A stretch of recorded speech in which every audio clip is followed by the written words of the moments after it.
and welcome back to another watch list, my weekly look or so at what I've been watching, what I've been doing over the past couple of weeks. This week I have a couple of hard releases, but a couple that were streaming as well.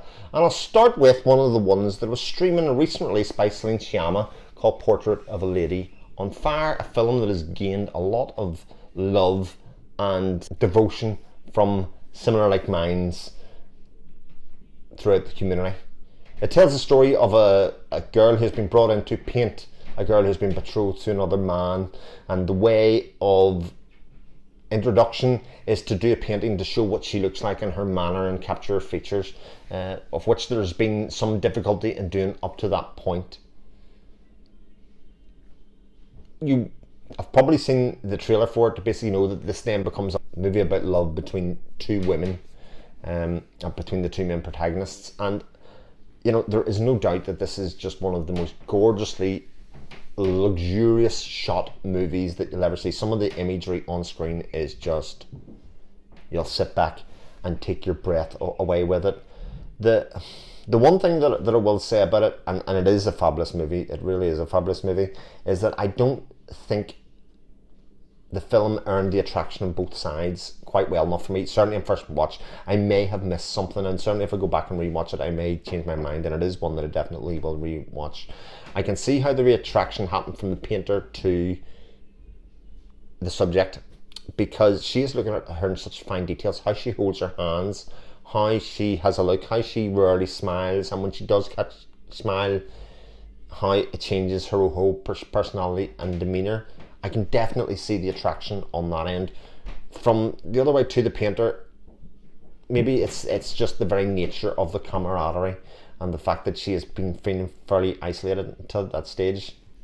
But that is not dismissed from what is an utterly great movie, and one that I'm very glad that I watched and that I can't wait to pick up a physical release of, because I'd like to delve more into this film rather than less. The next movie is another one from the BBS story. It's the next one in the series, and that is 5 Easy Pieces, which stars the incredible Jack Nicholson as a former piano player. So he comes from a family of piano players and successful piano players, but he is determined not to go down that route because, well, for numerous reasons, he doesn't really want to, and he doesn't see himself as good enough, really. I think is part of the thing. He's got that part of that irresistible male psyche of self-doubt that many of us suffer from. And it tells the story of both his life and his relationship with his girlfriend, Ray, who is a very pretty but not quite as on the same level as him, I think it's fair to say, in the film. And it tells the story of their relationship and how it breaks down, gets back together, how he sees her ultimately, how his views change her. He's not a very nice individual, Jack Nicholson, in this. He's not the type of person that you will necessarily root for, but I think that gives the film its power, and it's prompt to make you watch it, because it's when he's told that his father isn't well and that he should go up and see him and visit him that the second half of the movie starts, and you get to delve a bit more into Nicholson's character and what makes him where he is and where his motivations are, and that kind of background of his family. And the 5 Easy Pieces is an excellent movie, it's certainly the best in the series so far from that box set. You can see it's got the best script, it's got the most cultured filmmaking, it's got real depth, and it is the kind of film that you will watch and you will think about for a while afterwards, and you'll come back and revisit. Again, another documentary on BBS and the making of this film, and around that there are interviews. The director, Bob Rafelson, or Rafelson, I'm still not sure which way round that goes, but another great watch from that box set, and one that, I mean, something that Criterion does better than probably anybody is take you on a journey through its box sets. It takes a journey through each of those films and shows the progression from one to the next, so you not only get to know each of the films but also the characters and how they evolved and changed over time. So that's 5 Easy Pieces. Next one I want to talk about is one that I was sort of prompted to by Solitary Ronin. who was doing his 150 films, greatest films of all time, and it included Michael Mann's Heat in it. And Michael Mann's Heat is a film that I have seen before, numerous times I think, and one that I've always thought did not belong with the kind of greats that an awful lot of other people seem to put alongside. Like, for instance, my favourite Michael Mann film is almost certainly The Insider. I think it's got the best acting performances in it, and I think it's got the best story, and it's got that drama without necessarily the need for guns that seems to appear in an awful lot of the other films that I've seen of Michael Mann. So, or the threat of balance. So, The Heat tells the story of a crime gang who are trying to plan big jobs or big heists, and that gang includes Robert De Niro's character. Contrast with that, you have the police side, which includes a lead detective played by Al Pacino, and a cynic would say at the start it's a conceit to get De Niro and Pacino on screen together and see what happens, and certainly both performances are pretty magnificent. In fact, the one thing that strikes me about watching and rewatching Heat is that it might be the best cast in entirety ever put together on screen. Let's roll off some of the names. Val Kilmer, Tom Sizemore, Hank Azaria plays a side character, William Fichtner plays a side character. Never ends how great that cast is, and Danny Trejo as well. I mean, I'll keep on thinking back and reminiscing about who was in the film, because it is just a laundry list. It's harder to spot somebody you don't recognise in the film rather than anything, and it tells the story of them trying to catch the heist, or the people that are involved in the heist.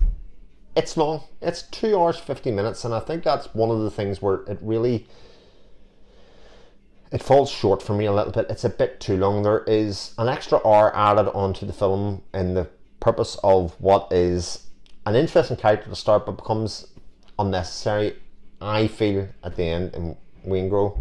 I get why he was in the film. It gives motivation and gives reason for certain things to happen, and then certainly the famous scenes that are in it would not have happened without necessarily a character, but I think that could have been done better with writing or otherwise. I will also say it amazed me how little that I remembered of this movie. I think I only remembered like 3 scenes. Obviously the final scene, which is very famous, the shootout that happens during one of the heists, and then there's a scene where Pacino and De Niro are face to face in a cafe, and all are just great scenes. It's not a terrible movie, certainly not. It's one of the best examples of that entire genre of films, but I still like The Insider better, and I think if and when I make a list, The Insider is definitely on my list of movies, and he just misses out because it is too reminiscent of what would have been an ordinary procedural, elevated by the quality of cast and actors that are there, alongside obviously Mann has a style and a detail in his filmmaking that was rarely matched in those, but I still think it is a genre piece at its heart. Talking about genre pieces, next up I have an indicated release of Hardcore, starring George C. Scott from 1979, that tells a story of Scott's character, Jake, who is a Calvinist. He is a very devout religious man, and his daughter goes away for a trip with the local mission, and she goes missing from that trip. And it is not long before a private investigator is hired, played magnificently by Peter Boyle, who couldn't love Peter Boyle, to say that she has been involved in some porn films, or rather seedy porn films, under the counter porn films. And this guy, George C. Scott's character, is faced with the prospect of trying to get his daughter back when nobody really wants to get involved or can get involved in what is a seedy underworld. So how far does he go to get involved in this, where he feels very uncomfortable? And it is what I would say typical in that it's unusual enough of a conceit for it to be written by Paul Schrader, one of the great screenwriters that there's been over the past 30 years. So, like, if you've ever watched Paul Schrader, he It delves into this again in First Reformed, if you've seen that, with Ethan Hawke, which I watched last year, which is another very good watch. This idea of people's beliefs contrasting with what they see and what they want to do at the time of a religious nature. And I really enjoyed Hardcore. Some of it hasn't aged well. I think some of the way that porn is portrayed as being this very under the counter really contrasts with modern day when it's just widely available. The internet has made that's something very different, but it is somewhat difficult to watch. Some of the characters in it and the acting are just wonderful. The characters of some of the prostitutes, etc., are very well developed in this, and shows a real soft relationship between him and the other characters that develops through the movie. And as usual with an Indicator release, this is just a stonker of a disc. I mean, there are interviews with the director of photography about how he didn't want the film made this way. For instance, there is a really lengthy piece on the soundtrack and the composer Jack Nitschke, and about his work and how he just seemed to pull these incredible award-winning soundtracks from kind of nowhere, so to speak. And just as usual, a really, really great disc from Indicator, and one I heartily recommend. And then last but not least is, well, YouTube superstar Elliot Cohen's favourite film of all time, Barry Lyndon, which I've finally watched. I'd never seen Barry Lyndon beforehand, and I watched it this week. So, shock and surprise. For Elliot, as a man of impeccable taste, Barry Lyndon is an absolute stonker of a movie, an absolute cracker, and so much so that it probably does rival 2001 for being my favourite Kubrick movie. And it tells the story of a young man, Redmond Barry, who grows up in Ireland and basically falls in love with his cousin, and will go to the end of the earth to kind of further his advances towards his cousin. But it tells the story of his life as it goes through from those early moments and early years to being Barry Lyndon at the end of the film. And it definitely is a film of multiple parts. You start off with Redmond Barry's a bit of a rascal.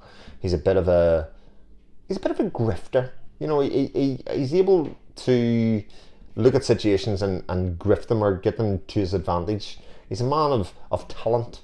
He is a talented man, both in terms of fighting and sword, and of words as well, and of manipulating people. And this rascal character, you can't help but root for as you go through the movie. Now, I would say the first part of the movie is a bit Python-esque. It's not, very much has definitely that feel of Monty Python, in that it's a bit close to comedy to being over the top comedy, in the movements and the speech and all of the way, even the way that it's shot and put together. When he gets robbed by the highwaymen, I think it's very Python-esque. And then subsequently in the second half of the film, as he moves geographically through the story, so he's in Prussia, he's in France, he's in Netherlands, etc., your feelings towards him will probably change, even though he hasn't changed at all. And I think that just shows how great the filmmaking is. Some of the performances in it are astonishing, and I wouldn't like to say too much more else about Barry Lyndon. It's the kind of film I'd like to have a long conversation about, obviously, and talk about, especially with people that have seen it multiple times, and really get in the depth and the nuts and bolts of the film. Things that I will point out about it that jump to mind immediately with regards Barry Lyndon are that 1976 was this, or 75, 76 when this came out, was just a killer's row of the greatest movies of all time. I mean, the fact that this didn't win Best Picture is testament to the fact that some of the other award nominees that year were also incredible. You have Milos Forman's One Flew Over the Cuckoo's Nest. I can't really argue with somebody giving that a Best Picture, like I often feel about the Oscars. Sometimes there's not a wrong answer. Amarcord was that year from Fellini. It's just the most magnificent year of filmmaking I think there's probably ever been, 76. And when you consider that Barry Lyndon didn't win that year, it only further strengthens that argument. The one weakness that it probably has, if anything, is that ultimately I don't think Ryan O'Neal is a very good actor. I think he's kind of one note, and there's no doubt that this is a pretty good performance from him in the end. And maybe I'm not giving him enough credit, because to be able to pull off some of those Python-esque kind of skits that are in there, maybe a better actor would not have been able to do that. So I can forgive some of his later lack of depth, so to speak, by virtue of the fact that this worked out kind of so well. That was my film watching week. Another just incredible week. Like, I'm having so much fun these past few weeks. Lockdown may suck, but for film watchers, it's absolutely great that we can get the amount of time and space to not only watch but think about movies that we're watching. What have you been watching? Let me know. I'm dying to know. I get so much out of what you've been watching, and it often encourages me to watch what's coming up in the next few weeks, months, etc.